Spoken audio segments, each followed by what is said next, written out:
Today on Screener to Stream It, Shenanigans!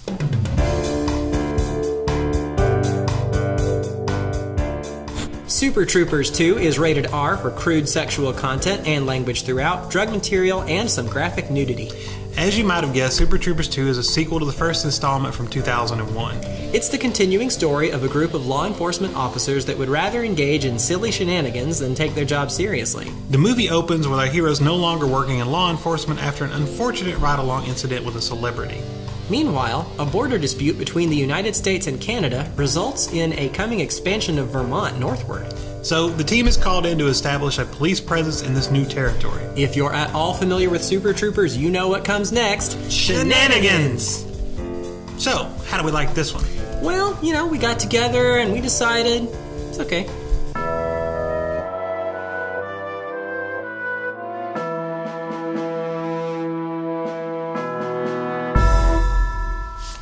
Alright, so our favorite Super Troopers went to Canada. This wasn't exactly what I'd call highbrow comedy. Kind of went for low-hanging fruit. Oh, don't say low-hanging fruit. Maybe they went for whatever was just kind of dangling at the bottom branches. No. So yeah, when we said there was a graphic nudity warning, graphic. So you have been warned. So I had not actually seen the first Super Troopers until you showed it to me, and it was surprisingly funny. Irreverent, and I guess I'd call it a bit of the potty humor, but very funny. If you like that sort of thing, if you're not offended, definitely watch the first one. My buddy Zach and I went to see it back when we were in college. Hi, Zach. And I remember coming out, just laughing hysterically at the first one, walking out of the movie theater and just talking about how great it was, and no one else went with us. And it was so long ago. It was 2001. 2001, right? Yeah, 16 it was so years. long ago. We probably went to Blockbuster when it came out. There was a Blockbuster. We got in the movie. We got everybody together, and we had this big group of people sitting around the living room, and we all our friends, and we watched Super Troopers. That'd be a good way to watch it. And I was super excited to see it for a second time because it was just so funny the first time, and it just wasn't as funny the second time. Now, everybody else in the room that hadn't seen it just laughed hysterically, and it was still funny to me, but it wasn't near as good, and I think part of that is, again, the shock humor. Sure. And so when we watched it the other day, it had been years since I saw it, and it was much better that time. And that's probably the fifth time I saw it, but the other viewings were showing other people and they were close together, and it really needs that gap because you have to forget. It has a high diminishing return. Right. You have to give it some time. And I feel like this one's going to be even worse because a lot of the jokes were rehashed jokes from the original one. Yeah. And I didn't think they were necessarily as funny this time around because some of them were okay because they were nods to the original joke. Which, that having been said, definitely watch the first one first, because there's a bunch of jokes referencing the first one that you simply will not get, because they don't give you the context for it. They assume you've seen the first one. So, and they bring out a lot of references and things to the first one, and if it adds to it, that's okay. Sure. If it's based on it, but a lot of the jokes were just the same. Yeah. Like, it wasn't like, hey, you remember that? It was just like, let's do that again. And in fact, the entire plot is exactly the same as Super Troopers, and a lot of stuff happens the same. And I should have, as much as I liked the original, when the original one came out, if you'd asked me to review it, it would have been at the top because I just laughed so hard at it. This one, I feel like a parent.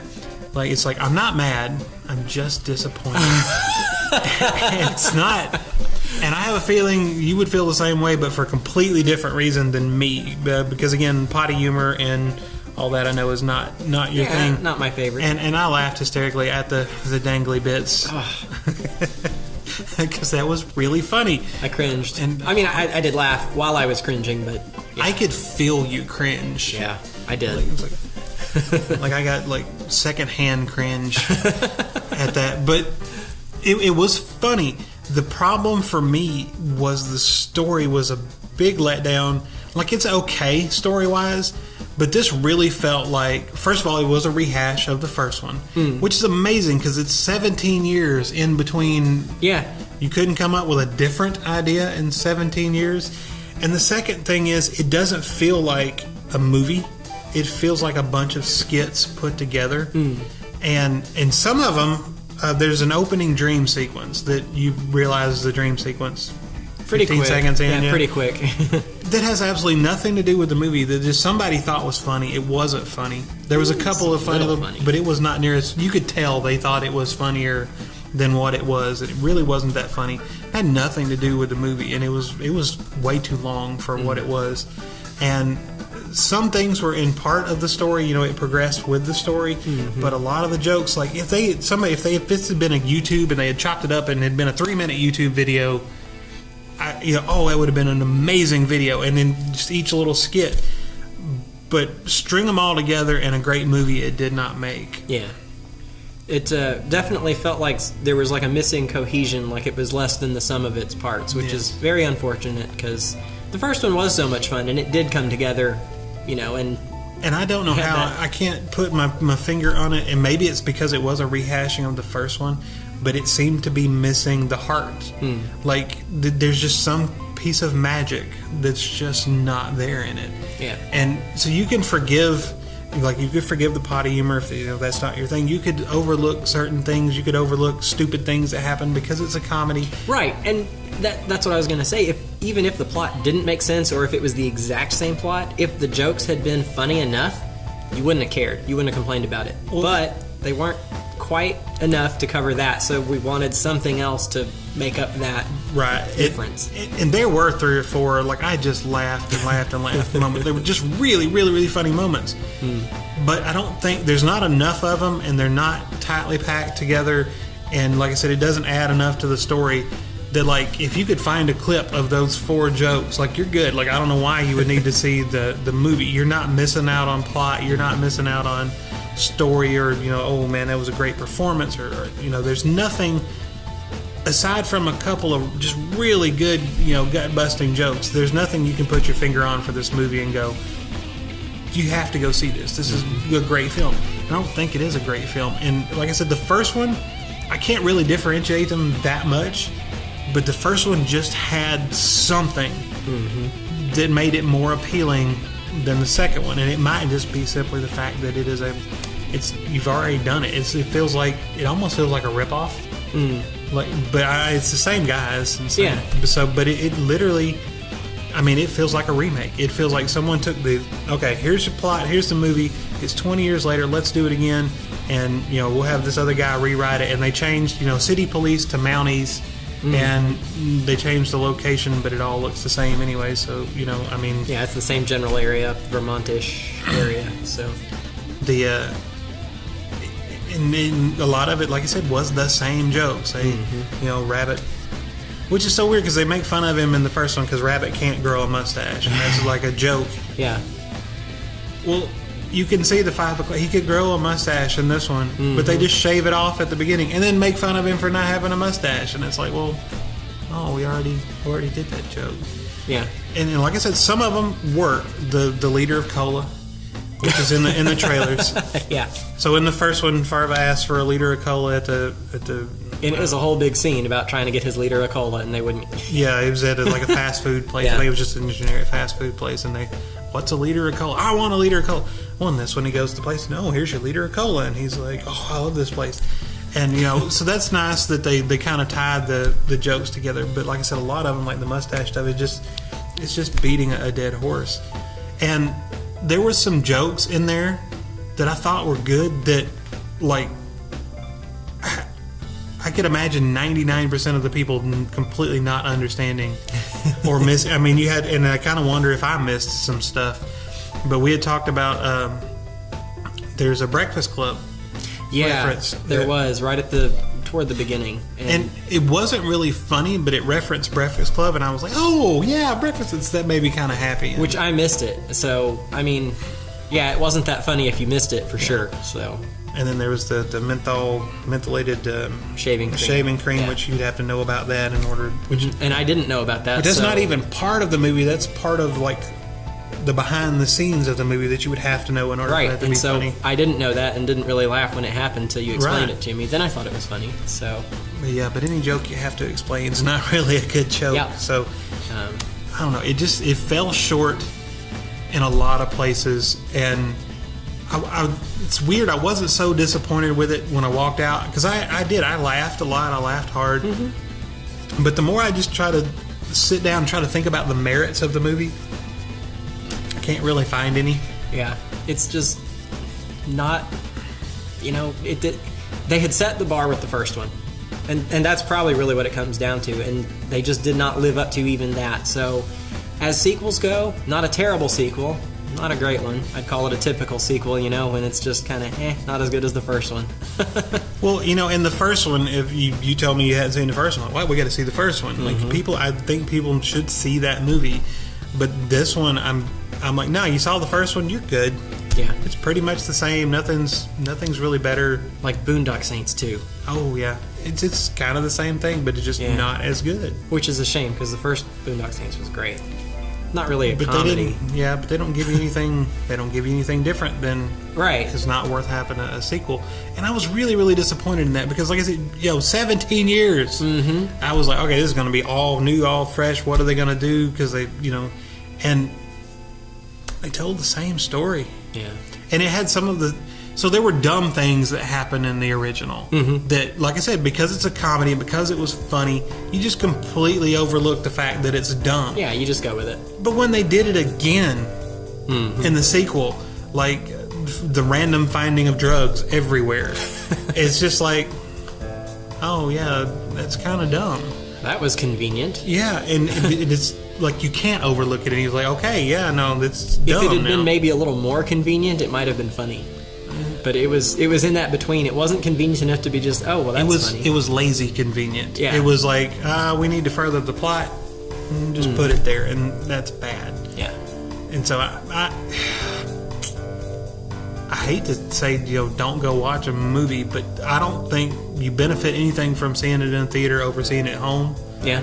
It's cost you more money to go see it at the theater. I don't think I'd pay for it. If you really wanted to watch it, if you loved the first one, you're just like, no, I'm going to see it. Wait for it to stream, wait for it to Netflix or something, and give it a shot. But I just don't feel like it's near as good, and I also don't feel like it's going. Super Troopers has kind of become a cult, following, and that's how the second one got made. So many people loved the first one, even though it didn't, blow up box offices. So many people loved it, they greenlit a second one, but I just don't think you need to see the second one. Yeah. Well, what else you got for a streaming option people could watch right now if they're not going to go ahead and go out to the theater and chance it?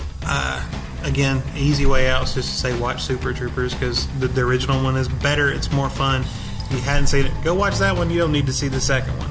I'm not going to do that. So my actual recommendation is going to be a 1984 PG action comedy. I'm going to say Ghostbusters. Hey, that's a good one. And so totally not the same feel as far as Super Troopers is more, potty humor and stuff like that. But you do have a group of guys trying to, solve this problem and complete a task, and there's a lot of comedy along the way. Ghostbusters, of course, ghosts, they have a little like horror thrown in and things, but so the basic premise of Ghostbusters is there's 3 scientists that work at a university, and they investigate paranormal things that can't be explained by normal science. And they're trying to study ghosts and prove and believe that ghosts exist and want other people to believe. And their funding gets cut, and they're not going to work at the university anymore. And they're really smart guys, and they've decided they can, invent these things to detect ghosts, to trap ghosts, to capture ghosts. And so they form a business of ghost busting. And, conveniently enough, that's about the time that some strange things start happening and ghosts start appearing everywhere.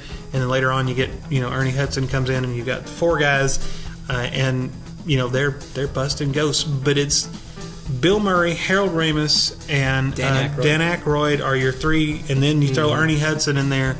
And I mean, I don't know if you could ask for a better cast in anything. And fantastic supporting roles. Right. You got Rick Moranis, Sigourney Weaver, Annie Potts as the secretary, Janine Melnitz. Yeah. And, like, it's great actors. And it's far enough back that they weren't, like, they're much younger back then. And I don't know, like, I really think Ghostbusters is one of those things that just, it's... You know, it kind of propelled all of them into like mega stardom, and it's funny. Yeah, it's well written. It is well acted. It has a great story, as opposed to Super Troopers 2, and it honestly is one of my favorite movies of all time. And hopefully, if you know anything about movies, you've seen Ghostbusters. So hopefully you've already seen it. But I would definitely highly recommend. Stay home, watch Ghostbusters instead of Super Troopers 2. You'll save a lot of money, and it's a lot more fun. Well, I've got kind of a toss-up because I have two that are good. One of them has a much closer feel with the... All right, you tell me both, and I'll tell you why they're wrong. Why they're wrong? No. Okay. Well, no pressure there. Okay, well, I've got 1995 Canadian Bacon, rated PG. It's got the Canada feel. You've got the American kind of policeman going north of the border to cause trouble. So that the feel is a lot the same, but it's PG, so it doesn't have the potty humor aspect. The other one I was thinking of was Goon, which, again, Canadian hockey player. It's more a sports movie. You just went full Canadian, right? I did. I went full Canadian. Well, I was also thinking Dudley Do-Right, but... No, so I married an axe murderer, or... Oh, that was another good one. No, so I guess if I had to pick between those two, I'll go with Canadian Bacon, because I would have picked that one. It's got a slightly closer feel, even though the potty humor's not there, but I'm not a huge fan of the potty humor anyway, so that's fine for me. Well, and like I said, Ghostbusters does not feel like Super Troopers at all. I just could not come up with something that I liked. That you liked that fit. That I wanted to recommend that fit that. And I was kind of on Canadian Bacon. Canadian Bacon is John Candy. I remember him specifically. And, that lady with the frizzy hair. Oh, I forget her name. She's been in tons of stuff. I think she's in Taxi. Yeah, that one. Sorry. I'm bad with names. But it's the story of basically a president who has a very, very low approval rating because nothing's happening. And so he wants to get some tension going, so he tries to start a Cold War with Canada. So then the main story is about these, I don't know if they're police exactly or what they're like, sheriff's deputies or something, that are on the border. And so kind of their main thing is preventing people from jumping off of Niagara Falls to commit suicide. And, of course, they get more money if they fish them out of the river, so they're telling them to jump. And it's just... and that was in the first 2 minutes of the movie. So once all of this propaganda war gets started in the Cold War with Canada, they actually start doing these covert operations across the border, doing graffiti and trashing Canada. And the lady of their group gets captured by Canadians. So then they have to launch a rescue mission. Well... once that comes to light, it causes a problem because they were just trying to create a Cold War, not an actual, international incident. So I think the Omega Force or some like horrible like paramilitary group is dispatched to catch them, and it just hilarity ensues. Dan Aykroyd even makes an appearance in that one briefly, but it's just a silly movie. It's just funny, and we have ways of making you pronounce the letter O correctly. It's just a silly movie, worth a watch. If you need your Canada fix, Canadian Bacon. Oh, Alan Alda played the president, so it had a star-studded cast there. So Canadian Bacon, it's fun. If you don't want to go out to see Super Troopers, of the two, I definitely prefer Canadian Bacon, hands down. So anyway, that's our time, unless you've got anything else. Nah. Thank you so much for watching Screen It or Stream It. And remember, don't take your kids to the movies on Tuesday nights, because that's when we go.